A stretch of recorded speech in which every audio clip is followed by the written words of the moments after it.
Hello दोस्तों, स्वागत है आपको मेरे YouTube channel the study point में। दोस्तों, आज हम लोग डिस्कस करने वाले हैं पाइथागोरस प्रमेय के बारे में। यानी पाइथागोरस प्रमेय होता क्या है, फिर उसको हम लोग सिद्ध करने का प्रयास करेंगे। जैसा कि बोर्ड पे हेडिंग देखे हुए पाइथागोरस प्रमेय। तो सबसे पहले हम लोग यहाँ पे प्रमेय के बारे में बताया और फिर से उसको मतलब कि पुनः उसको हम लोग सिद्ध करने का प्रयास करेंगे यानी सिद्ध करेंगे। तो गैर जैसा कि आप लोग जानते हैं कि पाइथागोरस प्रमेय क्या कहता है, किसी समकोण त्रिभुज में बड़ी भुजा यानी बड़ी भुजा को कर्ण कहा जाता है। तो किसी भी समकोण त्रिभुज में बड़ी भुजा कर्ण का वर्ग अन्य दो भुजाओं के वर्ग के योग के बराबर होता है। यही कौन सा प्रमेय है? पाइथागोरस प्रमेय।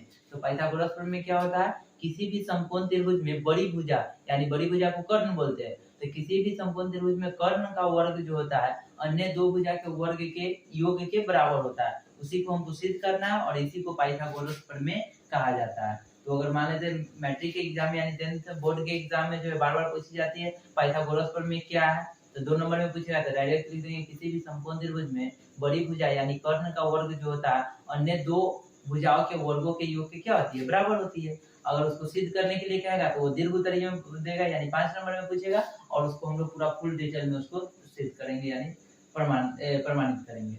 तो सबसे पहले अब हम लोग सिद्ध करने के लिए सबसे पहले एक समकोण त्रिभुज बनाना होगा। तो समकोण त्रिभुज एक बना लेते हैं, यहाँ पे देख लीजिए एक समकोण त्रिभुज बना लेते हैं इस तरह से, जिसका नाम है ए बी सी। मान लेते हैं कि एक समकोण त्रिभुज है जिसका नाम है ए बी सी। तो जो बनाया है उसको लिख लेते हैं माना कि,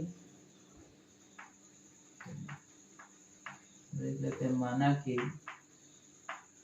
एक त्रिभुज बनाया माना कि ए बी सी एक समकोण त्रिभुज है। एबीसी एक समकोण त्रिभुज है। समकोण त्रिभुज क्या होता है? वैसा त्रिभुज जिसका एक कोण 90 डिग्री के बराबर होता हो और अन्य दो कोणों का योग 90 डिग्री के बराबर होता है, उसी को समकोण त्रिभुज कहते हैं। तो देख लीजिए इसमें एक कोण यानी बी का मान जो है 90 डिग्री है। यहाँ पे लिख लीजिए जहाँ एंगल बी जो है क्या है? समकोण है। समकोण यानी 90 डिग्री के बराबर है। एंगल बी जो है समकोण है। इसको हम लोग अंडरलाइन कर लेते हैं, घेर लेते हैं। एंगल बी जो है समकोण है। तो सिद्ध करना है कि इसमें जो बड़ा भुजा यानी AC का स्क्वायर जो होगा वो AB के स्क्वायर और BC के स्क्वायर के जोड़ के बराबर होगा। इसी को पाइथागोरस प्रमेय बोलते हैं। यानी पाइथागोरस प्रमेय क्या कहता है? किसी भी समकोण त्रिभुज में जो बड़ा भुजा का वर्ग होता है अन्य दो छोटी भुजा के वर्ग के योग की क्या होती है? बराबर होती है। तो जो सिद्ध करना है उसको भी लिख लीजिए। तो यहाँ पे लिख लेते हैं सिद्ध करना है। क्या सिद्ध करना है? कि बड़ी भुजा का वर्ग अन्य दो भुजाओं के वर्गों के योग के बराबर होता है। तो बड़ा भुजा यहाँ पे क्या है? AC। तो AC का वर्ग जो होगा, AC का स्क्वायर जो होगा वो अन्य दो भुजा यानी एक AB का स्क्वायर और BC के स्क्वायर के जोड़ के बराबर होगा। यही हमको क्या करना है? सिद्ध करना है। ध्यान दीजिएगा AB का स्क्वायर AC का स्क्वायर जो है AB के स्क्वायर और BC के स्क्वायर के जोड़ के बराबर है। देख लीजिए इस समकोण त्रिभुज में सबसे बड़ी भुजा AC हो गया जिसको कर्ण कहा जाता है और इसको लंब बोलते हैं, इसको आधार बोलते हैं। तो इसमें जो लंब का स्क्वायर और आधार के स्क्वायर के जोड़ जो होगा वह कर्ण के स्क्वायर के बराबर होगा। यानी कर्ण है AC, तो AC का स्क्वायर जो होगा वो लंब के स्क्वायर यानी AB के स्क्वायर और आधार के स्क्वायर यानी BC के स्क्वायर के जोड़ के क्या होगा? बराबर होगा। यही हमको सिद्ध करना है। तो गाइस सिद्ध करने से पहले हम लोग इस फिगर में कुछ अपना से रचना करते हैं, उसको ध्यान से समझिएगा। सबसे पहले हम लोग क्या करते हैं? B से एक रेखा जो है B से एक लंब खींचते हैं AC पर। यानी B से यहाँ पर एक लंब खींच दे रहा है 90 डिग्री का, जो यहाँ भी 90 डिग्री बना रहा है और यहाँ भी एक्स्ट्रा काम किया। ठीक है, यहाँ पे मान लेते हैं, यहाँ पे एक D मान लेते हैं, एक D मान लेते हैं। तो जो एक्स्ट्रा काम किया उसको रचना में लिख देंगे। रचना में क्या किए हम लोग कि BD जो है BD लंब खींचे है किस पर? AC पर। तो उसी को लिख लेंगे कि BD जो है लंब है AC पर। BD जो है लंब है AC पर। तो BD लंब AC पर है कहने का मतलब ये 90 डिग्री यहाँ भी बनाएगा। तो अब यहाँ पे देख लीजिए दो त्रिभुज हमको मिल गया, एक यहाँ पे ABD और एक बन गया BDC। दो त्रिभुज मिल गया रचना करने के बाद। तो अब क्या करेंगे? इसमें जो है हम लोग दो त्रिभुज के अकॉर्डिंग चलेंगे। एक तो बड़ा त्रिभुज हमको मिला ही हुआ है ABC और एक बार जब बड़ा त्रिभुज लेंगे तो एक बार छोटा त्रिभुज, फिर जब बड़ा त्रिभुज लेंगे तब दूसरा का छोटा त्रिभुज। तो अब यहाँ पे हम लोग दो त्रिभुज को लेकर चलेंगे प्रमाण में।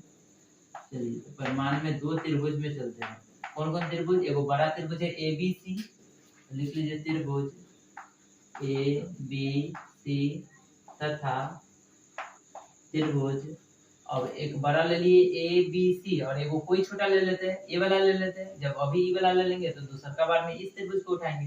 तो ABC एक त्रिभुज ले लिए तो दूसरा का त्रिभुज ले लेते हैं ABD, त्रिभुज ABD। इन दोनों त्रिभुज को हम लोग क्या करने का प्रयास, समरूप करने का प्रयास करेंगे। जब समरूप हो जाएगा तो उसका संगत भुजा समान अनुपात में बांटेगा। तो सबसे पहले हम लोग बड़ा त्रिभुज को छोटा त्रिभुज के साथ समरूप कर लेते हैं। तो बड़ा त्रिभुज लिए ABC और छोटा त्रिभुज लिए ABD। सॉरी यहाँ पे ABD नहीं ADB लिखना चाहिए क्योंकि बीच में 90 डिग्री है, इसलिए ADB भी लिखते हैं उसको।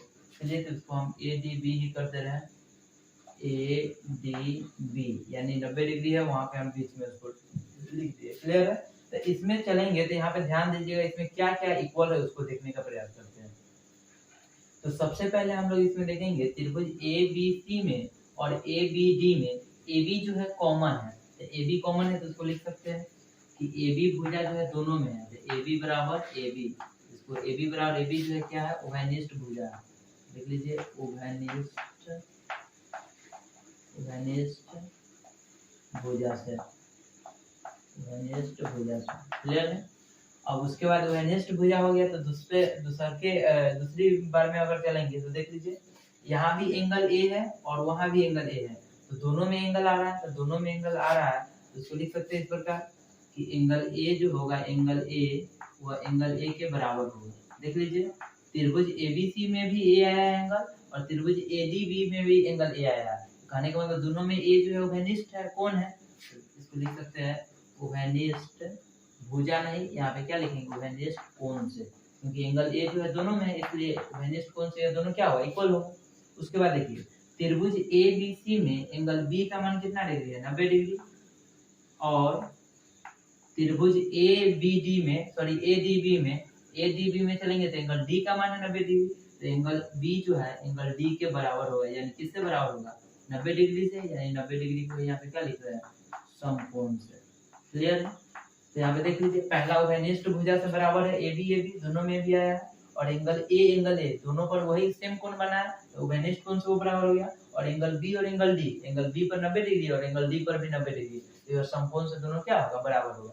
समझ लीजिए यहाँ पर देखेंगे अच्छा से तो ये दो गो एंगल बराबर हो गया और एगो साइड बराबर हो गया। तो AAS नियम से दोनों त्रिभुज क्या होंगे, समरूप होंगे। तो लिख सकते हैं यहाँ पे इस तरह से त्रिभुज ABC समरूप होंगे त्रिभुज ADB के। क्यों समरूप होंगे, तो यहाँ दो गो एंगल बराबर है, यानी दो गो एंगल है तो दो गो एंगल बराबर है और एक साइड बराबर है। डबल AS समरूपता कसौटी से, डबल AS समरूपता कसौटी से दोनों त्रिभुज क्या होंगे, समरूप होंगे। तो जब दो त्रिभुज समरूप होते हैं तो उसके संगत भुजा क्या होता है, समान अनुपात में बांटती है। तो इसलिए लिख सकते हैं संगत भुजा समान अनुपात में बांटेगी, या उसी को लिख सकते हैं समानुपाती होगी। इसलिए संगत भुजा क्या होगी, समानुपाती होगी। तो समानुपाती होगी तो देख लीजिए एक है त्रिभुज ABC है तो इसके अकॉर्डिंग चलेंगे तो इसका लंब जो होगा उसके लंब के बराबर होगा। तो त्रिभुज ABC में लंब क्या है, AB। क्लियर है? और उसमें लंब क्या है, तो देख लीजिए उसका लंब क्या है, यहाँ पे AD है तो AD लिख सकते हैं। तो AB बटे AD लिख लीजिए, AB बटे AD। और इस त्रिभुज में चलेंगे अगर लंब के बराबर है तो कर्ण के भी बराबर होगा, या आधार के बराबर होगा। तो चलिए तो ABC में अगर कर्ण पूछेंगे तो कर्ण क्या हो जाएगा, AC। यहाँ पे लिख लीजिए कर्ण AC। और त्रिभुज ABD में कर्ण पूछेंगे तो त्रिभुज ADB में तो कर्ण इसका क्या होगा, AB। AC बटे AB हो जाएगा। तो क्या यहाँ पे की है, लंब बटे लंब इसका लिख लिए और इधर लिख लिया कर्ण बटे कर्ण। तो इसको बाय क्रॉस गुना कीजिएगा तो AB में AB से गुना कर देंगे तो क्या हो जाएगा, AB का स्क्वायर बराबर AC में किससे गुना कर देंगे, AC में कितना गुना कर देंगे, AD से। AC गुने AD, इसको मान लेते हैं इक्वेशन फर्स्ट। क्लियर है? अब इक्वेशन फर्स्ट मिल गया यहाँ से। अभी हम लोग क्या किए कि त्रिभुज ABC को समरूप किए ADB के साथ। अब सोच लीजिए जब ये समरूप है तो त्रिभुज ABC जो होगा वो BDC के भी साथ समरूप होगा। जब इसके साथ समरूप है तो ये भी समरूप होगा। क्यों? क्योंकि देख लीजिए इसमें BC कॉमन आ जाएगा और एंगल D जो होगा एंगल B के बराबर होगा समकोण होने के कारण, और इसमें C क्या होगा? कॉमन होगा, इसलिए दोनों त्रिभुज भी समरूप होंगे। तो इसको लिख सकते हैं उसी प्रकार त्रिभुज ABC समरूप होंगे त्रिभुज BDC के। क्लियर है? BDC के समरूप होंगे, तो जब समरूप होंगे तो इसका भी संगत भुजा क्या होगा? बराबर होगा। अतः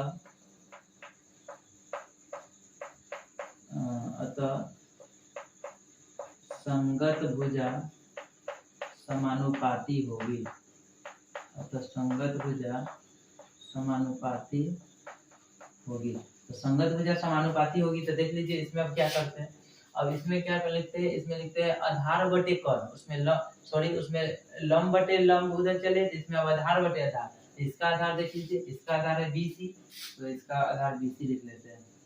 क्लियर है? किसका आधार BC है? त्रिभुज ABC का। तो त्रिभुज ABC में आधार क्या है? BC। और त्रिभुज BDC में आधार पूछेंगे तो क्या होगा उसका? तो उसका आधार हो जाएगा CD। उसका आधार हो जाएगा CD। ठीक है, CD हो गया। क्लियर है? अब त्रिभुज ABC में हम पूछेंगे कि इसका कर्ण क्या होगा? इसका कर्ण क्या होगा? AC, तो AC लिख लीजिए। और त्रिभुज पूछेंगे BDC में इसका कर्ण क्या होगा? तो BDC का कर्ण क्या होगा? BC, इसको BC लिख लीजिए। देखिए यहाँ पे अगर हम त्रिभुज ABC में पूछेंगे तो आधार इसका BC है और इसका आधार क्या है? CD। तो यहाँ पे लिख लीजिए BC बटे CD, और कर्ण इसका ABC में तो कर्ण है AC और इसका कर्ण है BC, तो AC बटे BC। क्लियर है? अब इसको बाय क्रॉस गुना कीजिए तो क्या होगा? BC में BC से गुना कर देंगे तो BC का स्क्वायर बराबर CD में AC से गुना कर देंगे तो क्या हो जाएगा? AC गुने CD। क्लियर है? इसको मान लेते हैं इक्वेशन सेकंड। अब क्या करते हैं? इक्वेशन फर्स्ट और सेकंड को जोड़ देते हैं। यहाँ पे लिख लीजिए समीकरण 1 जोड़ 2 से। तो समीकरण 1 और 2 को जोड़िएगा। यहाँ पे देख लीजिए LHS के साथ जुड़ जाएगा और RHS के साथ। तो यहाँ LHS में AB स्क्वायर है तो AB स्क्वायर लिख दीजिए, प्लस इसका LHS क्या है? BC स्क्वायर, तो BC स्क्वायर लिख दीजिए। क्लियर है? और यहाँ पे देखिए, और इसका LHS देखिए, इसका LHS है AC गुने AD और इसका है AC गुने CD। तो इसको भी लिख लीजिए AC गुने AD प्लस इसका RHS क्या है? AC गुने CD। इसको भी लिख लीजिए AC गुने CD।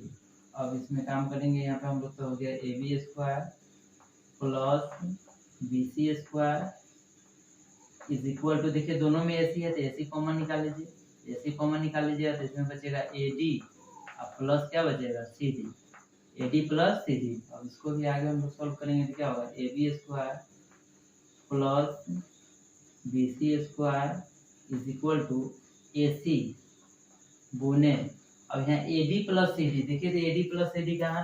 तो AD प्लस CD, तो AD और CD को जोड़ देंगे तो पूरा क्या मिल जाएगा? AC मिल जाएगा। देख लीजिए ये AD है और यहाँ CD है, दोनों को जोड़ दीजिएगा तो क्या मिल जाएगा? AC। तो AD प्लस CD को क्या लिख सकते हैं? AC लिख सकते हैं। तो देख लीजिए, तो AC में AC से गुना करेंगे तो क्या हो जाएगा? AC का स्क्वायर। तो देख लीजिए सिद्ध नहीं हो गया? AC का स्क्वायर बराबर AB के स्क्वायर प्लस BC के स्क्वायर, ये अच्छी से लिख सकते हैं। अतः AC के स्क्वायर बराबर AB के स्क्वायर प्लस BC के स्क्वायर, यही हमको सिद्ध करना था। आगे हम लोग का जो लाना था वो हम लोग ला दिए यहाँ पे। इस प्रकार कह सकते हैं कि किसी भी समकोण त्रिभुज में जो AC का स्क्वायर यानी कर्ण का स्क्वायर जो होता है वो लंब के स्क्वायर और आधार के स्क्वायर के जोड़ के बराबर होता है। आई होप ये वीडियो आप लोगों को अच्छा लगा होगा। यदि वीडियो अच्छा लगा तो वीडियो को लाइक कीजिए, कमेंट कीजिए और अपने दोस्तों के साथ शेयर कीजिए। तब तक के लिए धन्यवाद। जय हिंद।